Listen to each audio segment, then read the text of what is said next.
기쁨으로 여호와를 섬기며 노래하면서 그 앞에 나아갈지어다. 여호와가 우리 하나님이신 줄 너희는 알지어다. 그는 우리를 지으신 이요 우리는 그의 것이니 그의 백성이요 그의 기르시는 양이로다. 아멘. 할렐루야. 찬송과 영광과 경배를 거룩하신 창조주 하나님께 올려드립니다. 만세전부터 택하신 성도를 구원하여 주시려고 때가 이름에 독생자 예수님을 아끼지 않으시고 이 땅에 보내주신 은혜에 감사를 드립니다. 하늘아버지의 뜻에 순종하여 높고 높은 보좌를 버리시고 낮고 천한 이 땅에 성육신하여 오신 예수님의 사랑에 무한 감사를 드립니다. 대림절 기간이 깊어가고 있사오니 성령님의 감화 감동 안에서 더욱 신령한 예배가 되게 하여 주옵소서. 예수님의 이름으로 기원하옵나이다. 아멘. 사도신경으로 우리의 신앙을 고백합니다. 나는 전능하신 아버지 하나님 천지의 창조주를 믿습니다. 나는 그의 유일하신 아들 우리 주 예수 그리스도를 믿습니다. 그는 성령으로 잉태되어 동정녀 마리아에게서 나시고 본디오 빌라도에게 고난을 받아 십자가에 못 박혀 죽으시고 장사된 지 사흘 만에 죽은 자 가운데서 다시 살아나셨으며 하늘에 오르시어 전능하신 아버지 하나님 우편에 앉아 계시다가 거기로부터 살아있는 자와 죽은 자를 심판하러 오십니다.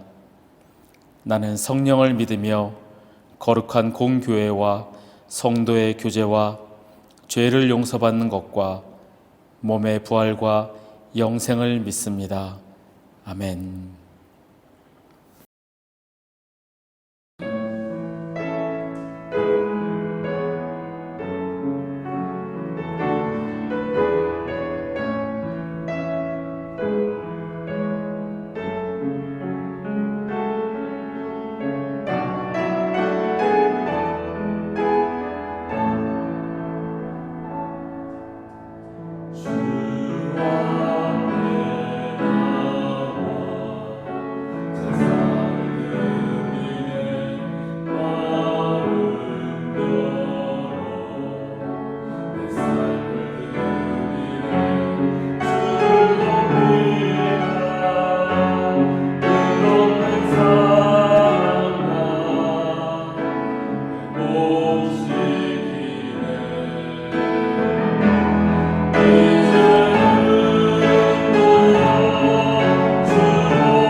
하나님 감사합니다.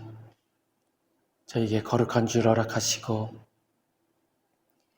주님 전에 나와 예배 드릴 수 있도록 인도하시니 감사합니다. 하나님, 우리가 평생토록 주님을 찬양하며 주님을 예배하는 예배자로 서게 주님 인도하여 주옵소서. 오직 주님께만 영광을 돌리며 주님만 바라보며 주님께 드려지는 예배 되게 우리의 마음을 주님 붙잡아 주시고 인도하여 주옵소서. 세상 다른 것 바라보지 않게 하시고 오직 주님만 바라보며 주님께 의지하며 주님께만 예배드리는 우리가 되게 주님 인도하여 주옵소서. 주님을 찬양하며 주님을 예배하는 가운데 늘 기쁨이 있게 하시고 우리에게 소망이 있게 하시고 감사가 넘치는 우리의 삶이 되게 주님 인도하여 주옵소서. 말씀을 듣습니다. 듣는 가운데 깨닫게 하시고 그 말씀대로 살아가는 우리가 되게 성령님 인도하여 주옵소서. 감사드리며 예수님의 이름으로 기도하옵나이다. 아멘. 오늘은 황폐함 가운데 회복을 이라는 제목으로 함께 말씀을 나누고자 합니다. 오늘 말씀은 이사야서 7장 14절의 말씀입니다. 제가 봉독하겠습니다. 그러므로 주께서 친히 징조를 너희에게 주실 것이라. 보라, 처녀가 잉태하여 아들을 낳을 것이요 그의 이름을 임마누엘이라 하리라. 아멘. 대림절 세 번째 주일입니다. 우리가 지금 계속 기다림에 관해서 묵상을 하고 있습니다. 오늘은 이 선지자들의 기다림에 대해서 함께 나누려고 합니다. 구약시대의 선지자들은 구체적으로 오실 그분에 대해서 예언하였습니다. 지금이야 우리는 이미 오신 예수 그리스도, 구약시대에 예언이 되어졌던 오실 그리스도, 그분을 믿음으로 말미암아 구원받는다는 것을 우리는 알고 있지만 과거의 선지자들이 그러한 예언을 하였을 때 그들은 그 의미를 깨닫지 못하였고 또한 역시 신약시대에 와서도 많은 사람들은 구약에서 예언되어진 오실 그분이 바로 예수 그리스도라는 사실을 믿지 않았습니다. 우리는 이 과거를 성경을 통해서 알고 있지만 그들은 미래에 대한 이야기이기 때문에 그저 선지자들에 대한 예언이 이루어지기를 기다렸습니다. 우리도 늘 주님의 다시 오심을 기다리며 또한 지금 성탄절을 앞둔 이 대림절 기간 주님께서 우리에게 무엇을 말씀하시는지 귀 기울여 듣고 기다리면 좋겠습니다. 오늘 본문은 예수님의 탄생과 관련하여 널리 쓰이는 상징적인 예언들 중에 하나입니다. 이 예언은 성탄절의 중심을 차지하고 있고 처녀가 잉태하여 아들을 낳을 것이다. 이런 분명하고 정확한 예언이기 때문에 예수님의 탄생을 미리 예언한 말씀으로 우리는 받아들이고 있습니다. 그런데 여기서 나오는 것, 처녀가 잉태하여 낳는 아들의 이름, 바로 임마누엘입니다. 임마누엘, 하나님이 함께 하신다는 뜻입니다. 즉 이사야 선지자가 말씀하는 것은 우리와 함께 하시는 하나님, 하나님의 임재를 기다리라는 이야기입니다. 당시에 무너진 그 시대를 향하여 하나님의 임재를 바라보고 하나님의 임재를 기다리라는 이사야 선지자의 말씀입니다. 지금 우리에게 하시는 말씀 역시 교회가 무너지고 예배가 무너진 지금 이 황폐해진 이 때에 하나님의 임재하심을 기다리고 그 하나님의 임재하심을 통하여 부흥을 기대하라는 그 말씀입니다. 당시의 시대적 상황을 살펴보면 이렇습니다. 당시 남유다와 북이스라엘에는 하나님의 임재가 거하지 않았습니다. 하나님을 예배하는 그 제단 위에 하나님이 함께 하시지 않았습니다. 종교적인 껍데기만 남아 있었습니다. 이사야 선지자와 미가 선지자는 당시의 예배를 마당만 밟는 자들의 예배, 마음은 없고 형식만 남아있는 예배라고 비판하였습니다. 이사야서 말씀과 미가서 말씀을 제가 읽겠습니다. 여호와께서 말씀하시되 너희의 무수한 재물이 내게 무엇이 유익하뇨? 나는 수량의 번제와 살진 짐승의 기름에 배불렀고 나는 수송아지나 어린 양이나 숫염소의 피를 기뻐하지 아니하노라. 너희가 내 앞에 보이러 오니 이것을 누가 너희에게 요구하였느냐? 내 마당만 밟을 뿐이니라. 헛된 재물을 다시 가져오지 말라. 분향은 내가 가증히 여기는 바요 월삭과 안식일과 대회로 모이는 것도 그러하니 성회와 아울러 악을 행하는 것을 내가 견디지 못하겠노라. 미가 선지자는 또 이렇게 말씀합니다. 내가 무엇을 가지고 여호와 앞에 나아가며 높으신 하나님께 경배할까? 내가 번제물로 1년 된 송아지를 가지고 그 앞에 나아갈까? 여호와께서 천천의 수장이나 만만의 강물 같은 기름을 기뻐하실까? 내 허물을 위하여 내 마다들을 내 영혼의 죄로 말미암아 내 몸에 열매를 드릴까? 사람아, 주께서 선한 것이 무엇임을 내게 보이셨나니 여호와께서 내게 구하시는 것은 오직 정의를 행하며 인자를 사랑하며 겸손하게 내 하나님과 함께 행하는 것이 아니냐. 아멘. 이 두 선지자가 활동할 당시 그들은 형식적인 신앙을 갖고 있거나 이방의 우상들을 하나님과 함께 숭배하는 혼합주의 신앙을 갖고 있었습니다. 북이스라엘을 세운 여로보암의 죄로부터 시작된 우상을 섬기는 예배, 그리고 그 우상과 섞여서 하나님과 우상을 같이 섬기는 이런 혼합주의 예배, 예배가 타락해 있었습니다. 겉으로 보기에 하나님만 섬기는 그 예배에도 마음이 없고 형식만 남아있다면 이것도 문제인데, 하나님과 우상을 동일시하여 함께 예배드리는 그러한 행태를 보여주고 있으니 하나님이 분노하시지 않을 수가 없었습니다. 진정으로 예배드리는 그 예배가 예루살렘에도 사마리아에도 어디에도 없었습니다. 지금의 시대 역시 진정한 예배가 있는 곳이 과연 얼마나 될까 생각을 해봅니다. 예전에 중국계 말레이시안 친구와 대화하다가 제가 그 친구에게 교회를 다니는지 물어보았습니다. 그런데 이 친구 대답이 자기는 때가 아직 아닌 것 같아서 아직 교회를 안 다니지만 자기 부인은 교회를 다닌다라고 대답을 하였습니다. 그래서 어느 교회를 다니냐고 물으니 세인트 앤드류 교회를 다닌다고 합니다.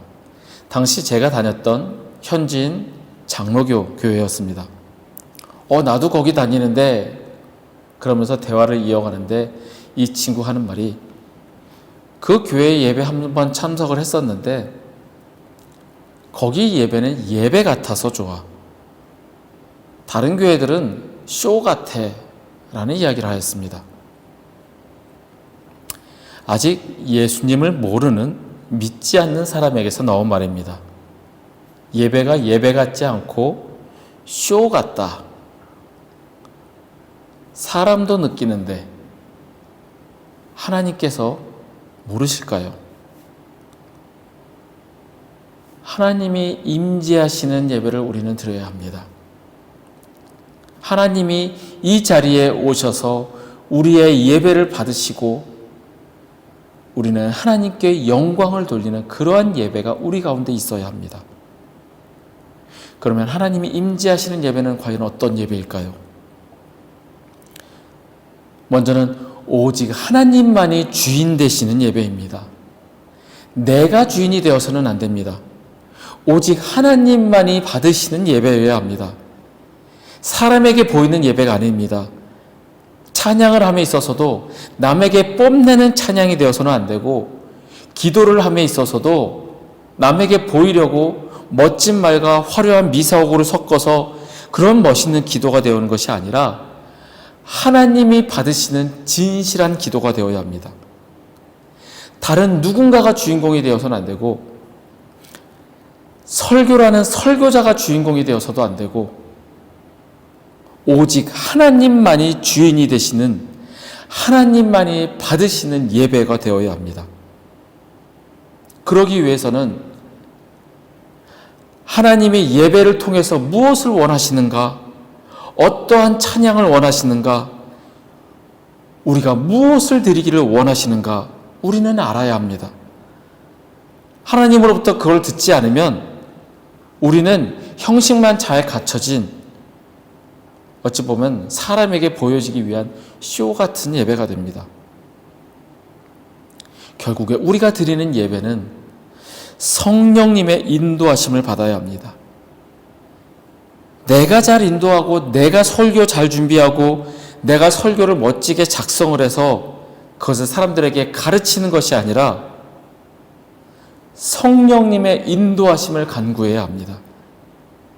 결국 최고의 예배 인도자는 성령님이심을 우리는 깨달아 알아야 합니다. 두 번째로 우리의 마음을 들여야 합니다. 아무리 헌금을 많이 한다 해도 그 안에 마음이 없으면 하나님께서는 기뻐하시지 않습니다. 당시 선지자가 활동하던 당시에 부자들은 온갖 좋은 재물과 좋은 양, 기름을 바쳤습니다. 하지만 하나님께서는 받지 않으셨습니다. 마당만 밟는 자들, 가증히 여기는 것들을 바치지 말라 분노하셨습니다. 우리의 마음을 아시는 주님께서 우리가 드리는 마음을 보십니다. 하나님을 향한 마음이 없이 단지 물질로 내가 가진 것으로 드리려 한다면 그 예배에는 하나님이 임재하시지 않습니다. 마지막으로 우리는 하나님을 아는 깊이만큼 예배를 드릴 수 있습니다.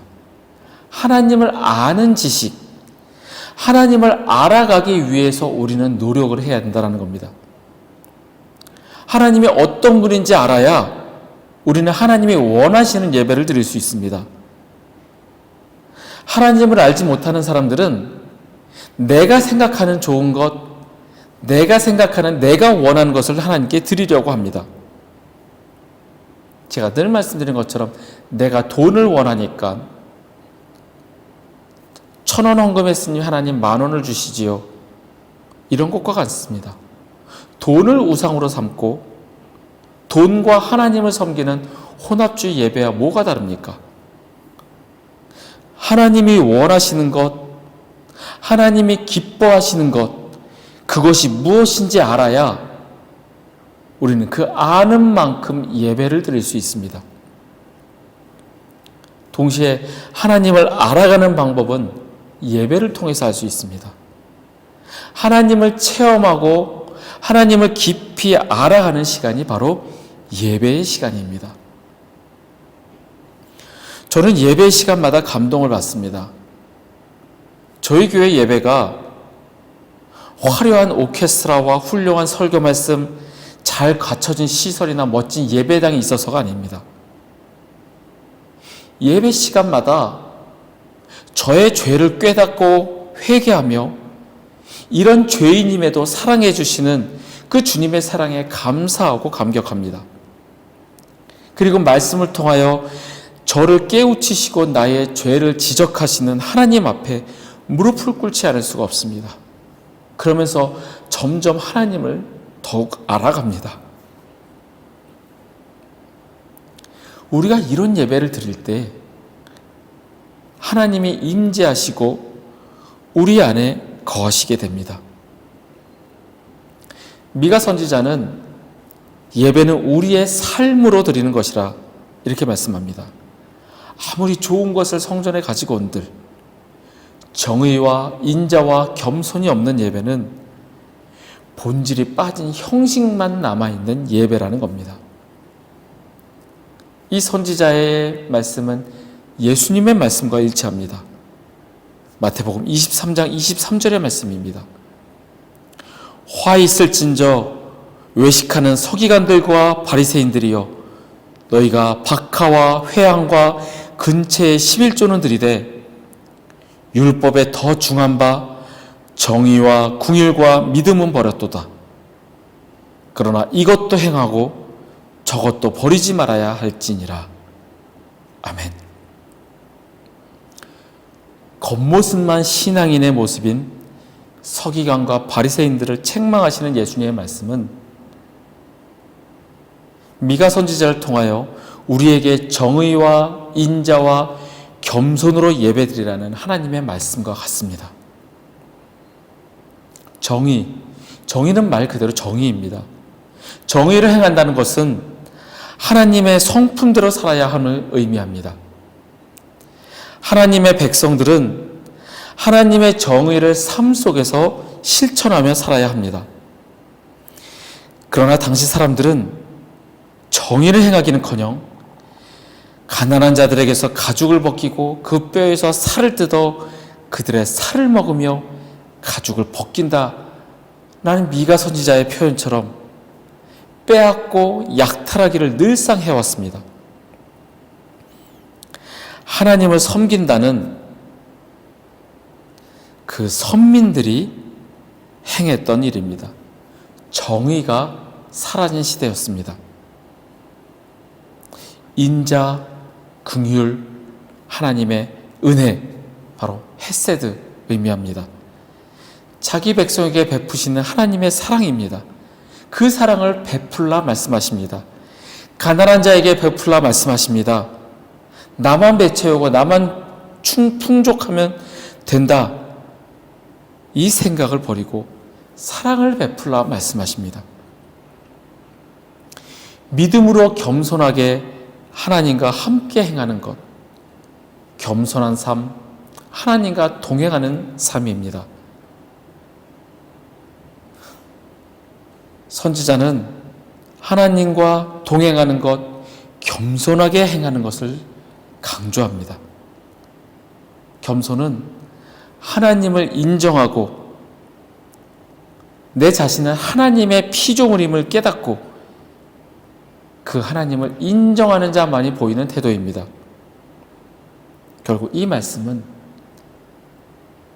내 중심에 나가 아닌 주님이 계셔야 함을 의미하는 겁니다. 내 안에 그리스도가 사시는 것. 이러한 사람이 하나님께 예물을 드리며 예배하는 것은 하나님이 받으시는 예배이며 하나님과의 연합을 의미합니다. 올바로 하나님을 아는 지식에 근거하여 드리는 예배, 작고 초라하고 보잘것없는 예물이 있더라도 그들의 삶을 주님께서는 보시고 그 예배를 받으십니다. 그리고 그 예배 가운데 하나님께서 임재하십니다. 그러므로 우리는 대린절 기간 동안 하나님의 임재를 계속해서 찾아야 합니다. 하나님의 구원의 역사를 언제나 인식하고 주님의 임재하심을 구해야 합니다. 하나님의 임재하심에 거하려면 신령과 진정으로 예배드릴 때 주님의 임재 안에 거할 수 있습니다. 황폐해진 이때에 부흥의 역사를 이루어가는 것은 하나님의 임재하심을 경험하는 것, 바로 예배의 때에 이루어집니다. 비록 초라하고 보잘것없고 부족한 예배일지라도 그 안에 정의와 인자와 겸손이 있는 하나님과 동행하는 자들이 드리는 예배에 하나님께서 임재하시고 우리의 영광을 받으십니다. 하나님께서는 우리가 그렇게 되기를 원하십니다. 우리가 하나님의 임재를 기다리며 황폐해진 이때에 주님을 기다리기를 원하십니다. 하나님께서 찾으시는 예배, 이웃에게 공의를 행하고 자비를 베풀고 사랑에 충성하며 자신을 중심에 두지 말고 하나님을 중심에 모시는 그 예배, 그 예배가 우리 가운데 있기를 원합니다. 주님의 임재를 경험하며 주님이 기뻐하시는 예배, 주님이 원하시는 예배가 우리 가운데 늘 있기를 간절히 소망합니다. 함께 일어나셔서 찬양하시겠습니다.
삶을 빛으로 사용하소서.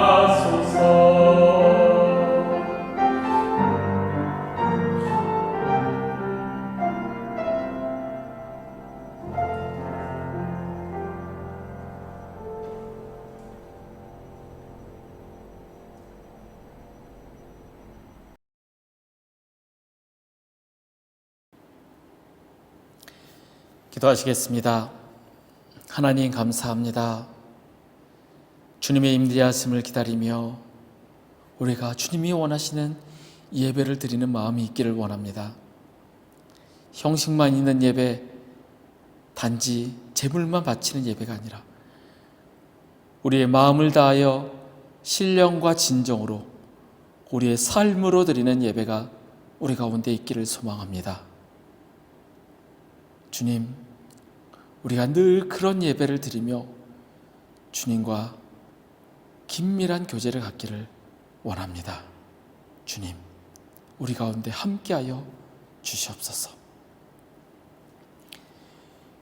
여호와는 내게 복을 주시고 너를 지키시기를 원하며 여호와는 그의 얼굴을 내게 비추사 은혜 베푸시기를 원하며 여호와는 그 얼굴을 내게로 향하여 드사 평강 주시기를 원하노라. 지금은 우리를 구원하신 우리 구주 예수 그리스도의 은혜와 독생자를 보내어 죽이시기까지 우리를 사랑하신 아버지 하나님의 크신 사랑과 우리 안에 계시며 우리가 말씀대로 살아가도록 도우시는 성령님의 교통 역사하심이 거룩한 주일 주의 전에 모여 신령과 진정으로 우리의 삶으로 주님께 예배드리는 우리 회복교회 교우들과 그 가정 위에 그들의 일터와 주의 날 예배드리기 위해 모인 전 세계 모든 교회 위에 우리 조국 대한민국과 이 땅 말레이시아 위에 지금부터 영원토록 함께 하시기를 간절히 축원하옵나이다. 아멘.